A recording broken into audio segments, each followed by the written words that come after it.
আখেরি সালাম লন ওহে নানা জান, আপনার হুসাইন যায় কারবালার ময়দান। বলেন না, আখেরি সালাম লন ওহে নানা জান, আপনার হুসাইন যায় কারবালার ময়দান। নানা আপনার হুসাইন যায় কারবালার ময়দান। কারবালার ময়দানে গিয়া দিব গলা কাটাইয়া, কারবালার ময়দানে গিয়া দিব গলা কাটাইয়া, আর না শিব ফিরে নানা, আর না শিব ফিরে মদিনা মুকাম। আপনার হুসাইন যায় কারবালার ময়দান। নানা আপনার হুসাইন যায় কারবালার ময়দান। কারবালার প্রান্তরে ইমাম হুসাইন রাদিয়াল্লাহু তাআলা আনহুকে শাহাদাত বরণ করতে হলো একমাত্র দ্বীন কায়েমের জন্য, সত্যের জন্য, দ্বীন ইসলাম প্রতিষ্ঠার জন্য। নূর নবী, প্যারা নবী, মায়ার নবীজির রেখে যাওয়া সঠিক ইসলামকে কায়েম করার জন্য তিনি জীবন দিলেন। লম্বা আলোচনার সময় যেহেতু কম, আমি মাঝখান দিয়ে মূল একটি পয়েন্ট আপনাদের সামনে তুলে ধরতেছি। কারবালার প্রান্তর থেকে এজিদের সীমার বাহিনী যখন ইমাম হুসাইন রাদিয়াল্লাহু তাআলা আনহুকে নিয়া এজিদের দরবারে তার মস্তকটাকে নিয়ে, তার শের মুবারক নিয়ে উপস্থিত হলেন, শের মুবারকের দিকে তাকায়া এজিদের চোখ দিয়ে পানি পড়তেছে, এজিদের চোখ দিয়ে পানি গড়গড় করে পড়তেছে। ইমামে জয়নুল আবেদিন, যিনি আহলে বাইতের সদস্যদের মধ্যে জীবিত ছিল, আল্লাহ তাআলা তাকে বাঁচায় রেখেছেন, যে ইমামে জয়নুল আবেদিন কারবালার প্রান্তরে বাবার সাথে যুদ্ধের জন্য, জিহাদের জন্য ঝাঁপিয়ে পড়তে চেয়েছিলেন। হুসাইন রাদিয়াল্লাহু তাআলা ডাক দিয়ে বলে, ও আমার জয়নুল আবেদিন, তুমি যেও না, যেও না, তুমি থেকে যাও, তুমি আবার নতুন করে মদিনায় গিয়ে আমার নানার দ্বীন ইসলামকে কায়েম করবে। সুবহানাল্লাহ। ইমামে জয়নুল আবেদিন এজিদের চেহারার দিকে তাকায়া দেখে এজিদের চোখ দিয়া পানি পড়ে। আজকে আমাদের দেশের মধ্যে, আজকে আমাদের এলাকার মধ্যে এজিদের কিছু প্রেমিক আছে না নাই? বলেন আছে না নাই?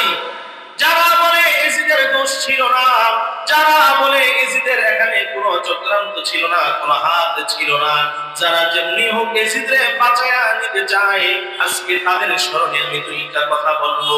ইমামে জয়নুল আবেদিন যখন তাকায়া দেখে এজিদের চোখ দিয়া পানি বেয়ে বেয়ে পড়ে, আর সামনে হুসাইন রাদিয়াল্লাহু তাআলা হুসের মুবারক, মাথা মুবারক, দেহটাকে, মাথাটাকে আলাদা করে এজিদের সামনে রাখা হলো। ইমামে জয়নুল আবেদিন বলে, ও এজিদ, তোমার চোখে পানি শোভা পায় না, শোভা পায় না। এই পানি যদি আমার রাসূলের প্রেমের পানি হয়, এই পানি যদি হুসাইনের প্রেমের পানি হয়, তাহলে আমি তোমাকে চারটা শর্ত দিব।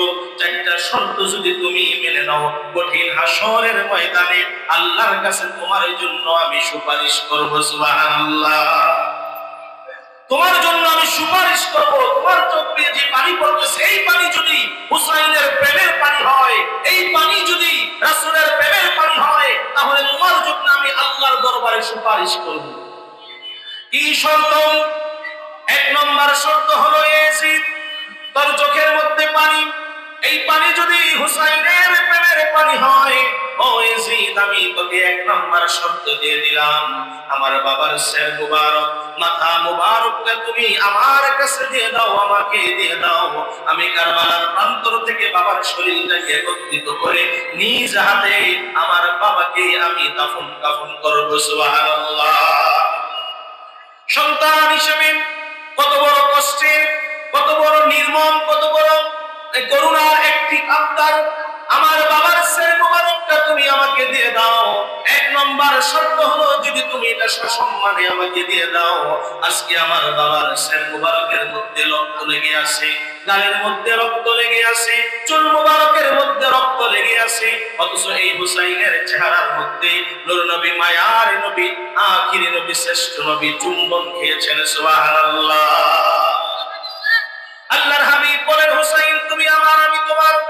যে তোমাকে ভালোবাসে সে যেন আমি রাসূলকে ভালোবাসে, যে হুসাইনের সঙ্গে বিরোধিতা করে সে যেন স্বয়ং আল্লাহর হাবিবের সঙ্গে বিরোধিতা করে।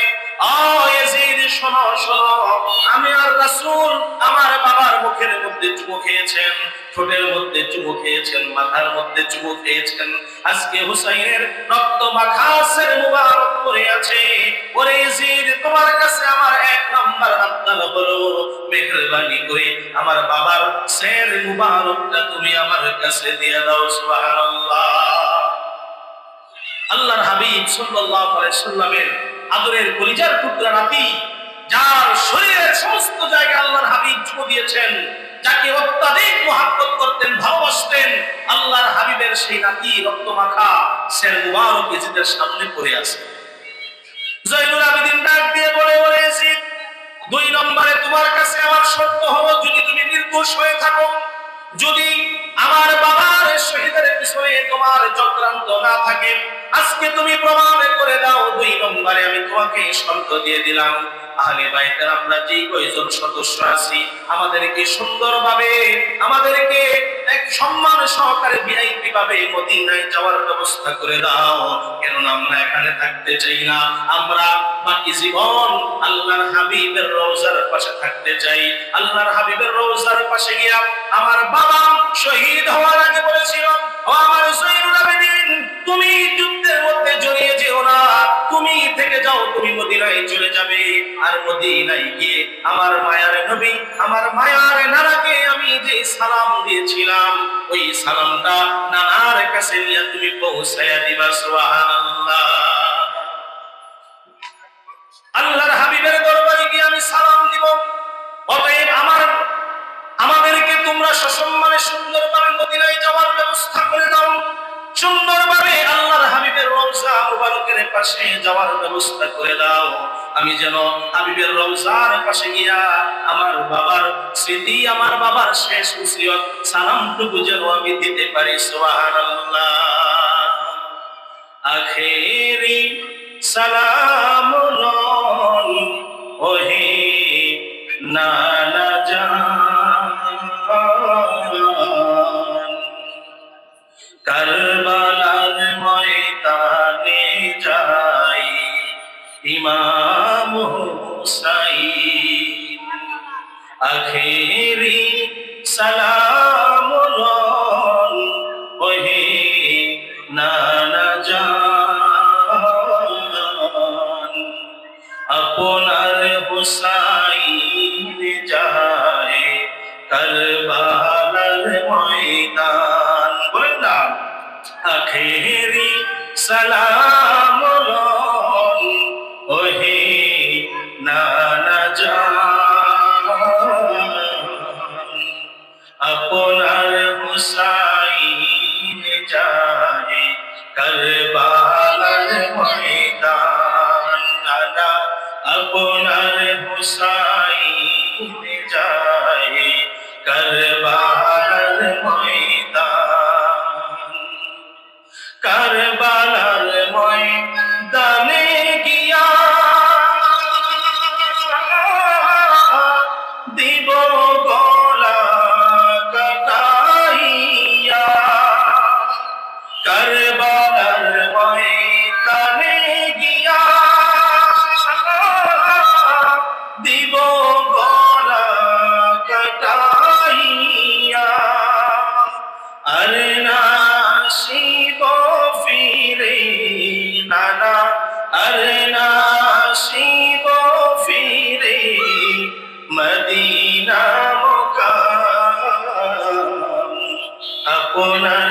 হুসাইন যায় কারবালার ময়দান, নানা আপনার হুসাইন যায় কারবালার ময়দান। ইমাম জয়নুল আবেদিন এজিদকে ডাক দিয়ে বলে, ও এজিদ, তোমার কাছে 2 নম্বর শর্ত হলো আমাদেরকে সুন্দরভাবে, আমাদেরকে ভিআইপি ভাবে মদিনায় যাওয়ার ব্যবস্থা করে দাও। মদিনা গিয়া আল্লাহর হাবিবের রওজা মুবারকে আমার বাবার সালামটুকু পৌঁছায়া দেব। সুবহানাল্লাহ। এজিদ ডাক দিয়ে বলে, তোমার পরবর্তী শর্তগুলো বলো।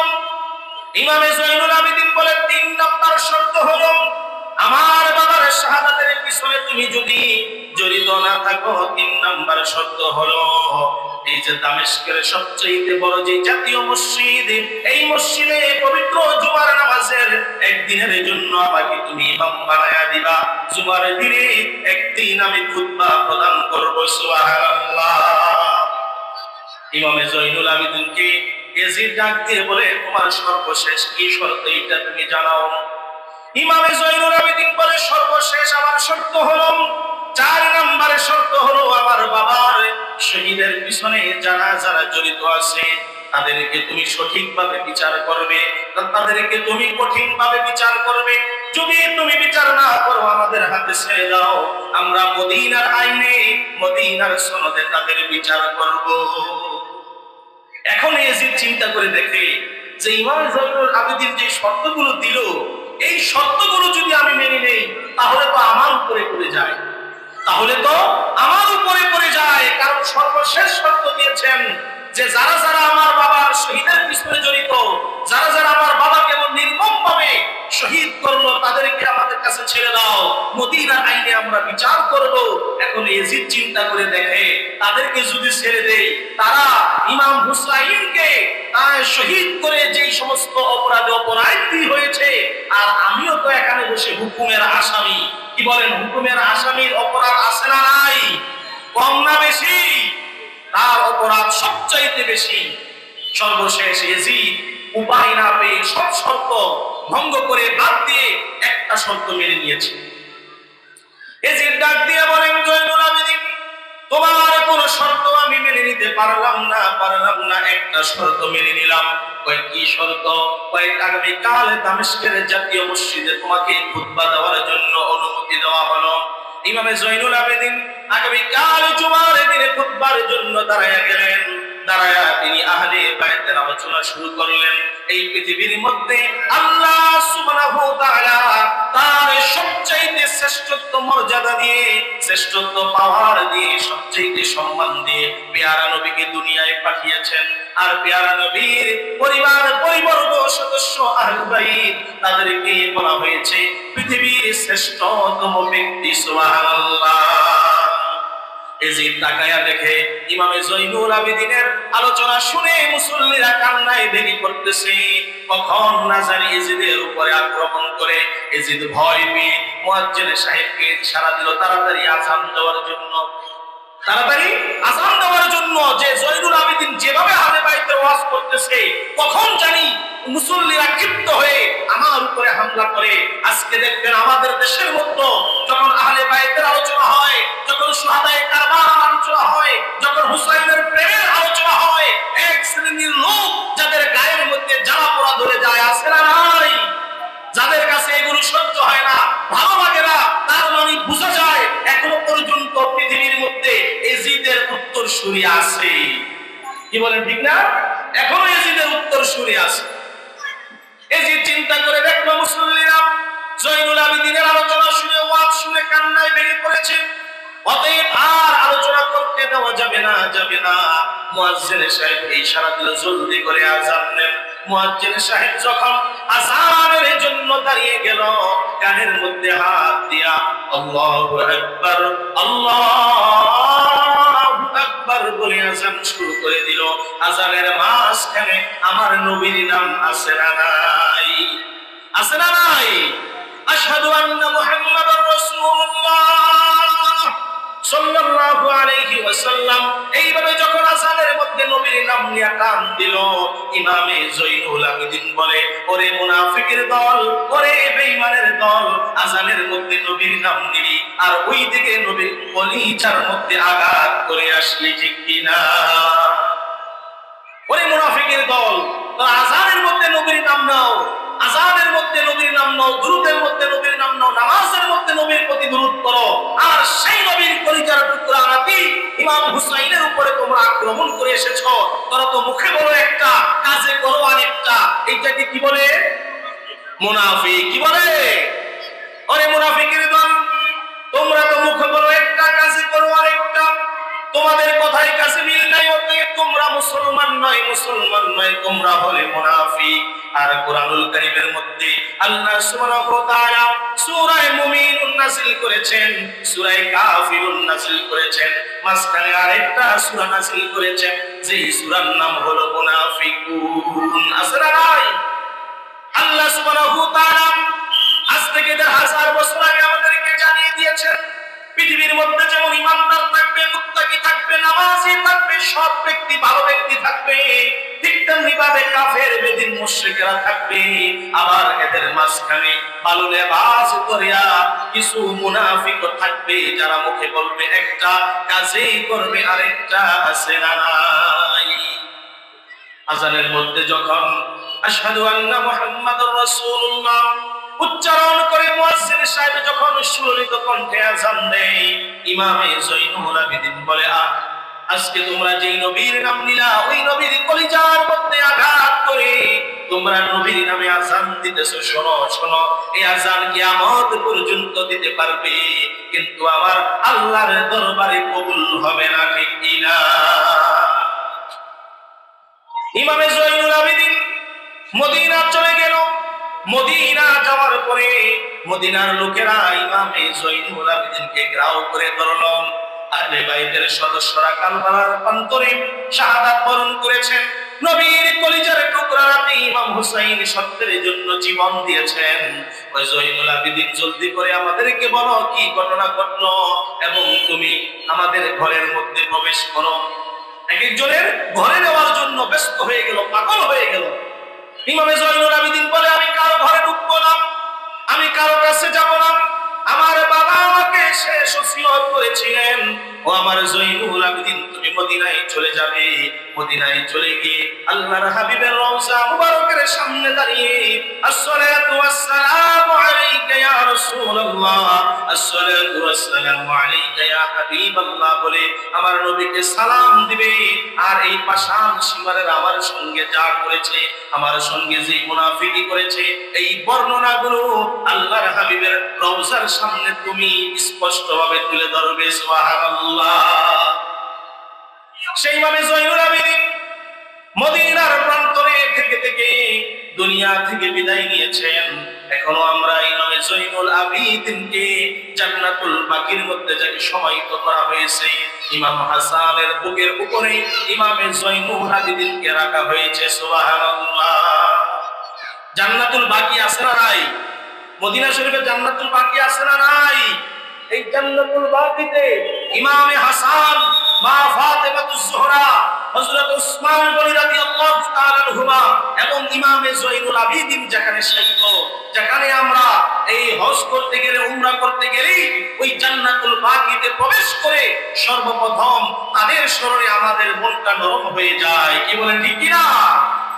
ওই জান্নাতুল বাকিতে সালাম করো ভক্তিতে, মা ফাতেমা যেখানে ঘুমায়, জয়নাল আবেদিন বুকে লয়া, ইমাম হাসান আছে শুয়া,